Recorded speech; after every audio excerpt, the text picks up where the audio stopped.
Titumir college শাখা ছাত্রদলের যিনি সদস্য সচিব রয়েছেন মোহাম্মদ সেলিম, উনি এই সেন্ট্রাল বিশ্ববিদ্যালয়ের অন্যতম সংগঠক এবং নেতা। 22 শিক্ষাবর্ষের শিক্ষার্থী মোহাম্মদ সানিকে অপহরণ করে এবং রাজুকের একটি পরিত্যক্ত ভবনে নিয়ে তাকে 3 থেকে 4 ঘন্টা সময় সেখানে বেঁধে রেখে তাকে মানসিকভাবে এবং শারীরিকভাবে টর্চার করে এবং পরবর্তীতে তার পকেটে মাদকদ্রব্য সেখানে দিয়ে তাকে মিথ্যা বিভিন্ন মামলায় ফাঁসিয়ে দেওয়ার চেষ্টা করে।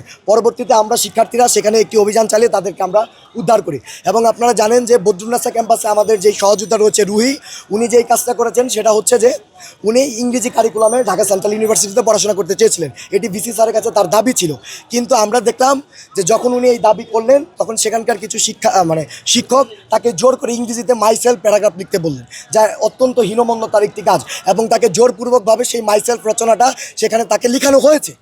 এবং পরবর্তীতে গতকালকে যখন ওই মেয়েটা কেমিস্ট্রি ল্যাবের সামনে দিয়ে তার কয়েকজন বান্ধবীর সাথে হেঁটে যাচ্ছিল, তখন সেই জায়গায় তাকে আবারও বুলিং করা হয় এবং সবচেয়ে ভয়ানক বিষয় হচ্ছে গতকালকে রাত 7টার সময় সে মেয়েটি বেশ কয়েকটা স্লিপিং পিল খেয়ে সে আত্মহত্যার চেষ্টা করে।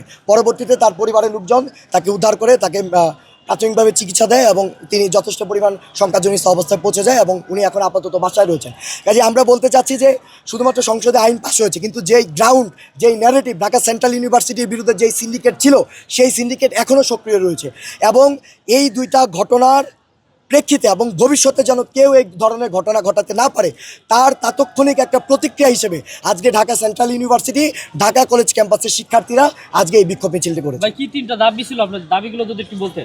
দেখুন, আমাদের দাবি হচ্ছে যে আমাদের ঢাকা সেন্ট্রাল ইউনিভার্সিটির যেই এখানে যে শিক্ষকরা রয়েছেন, যে শিক্ষক তাকে বুলিং করেছে, তাকে হেনস্থা করেছে, তাকে ভিসি স্যার যথোপযুক্ত বিচারের আওতায় নিয়ে আসবেন এবং তার বিরুদ্ধে যে অভিযোগ রয়েছেন সেটি খতিয়ে দেখবেন। এবং আমরা বিশ্বাস করি ছাত্রদল বাংলাদেশে একটি গণতান্ত্রিক এবং শিক্ষার্থী বান্ধব একটি ছাত্র সংগঠনের পরিচয় তারা দিয়ে আসে এবং তারা সেই ধরনের অ্যাক্টিভিটিস করছে, কিন্তু এরকম স্বতঃস্ফূর্ত একটা শিক্ষার্থীদের আন্দোলনের নেতাকে ছাত্রদলের সেই ক্যাম্পাসের একজন শীর্ষ নেতা অর্থাৎ সদস্য সচিব উনি যেভাবে অপহরণ করেছে, তাকে তুলে নিয়ে গেছে, এটা আমরা অত্যন্ত ঘৃণার সাথে আমরা এই বিষয়টিকে আমরা আমলে নিয়েছি এবং আমরা ছাত্রদলের কাছে এটা আমাদের চাওয়া থাকবে যে তারা তাদের সেই নেতার বিরুদ্ধে একটা ব্যবস্থা নিয়ে তাদের যে দলের যে ভাবমূর্তি রয়েছে সেটিকে তারা রক্ষা করবে। আমাদের কাছে আপাতত এই দুটি দাবি রয়েছে। দাবি আদায় না হলে কি কর্মসূচি দেবেন?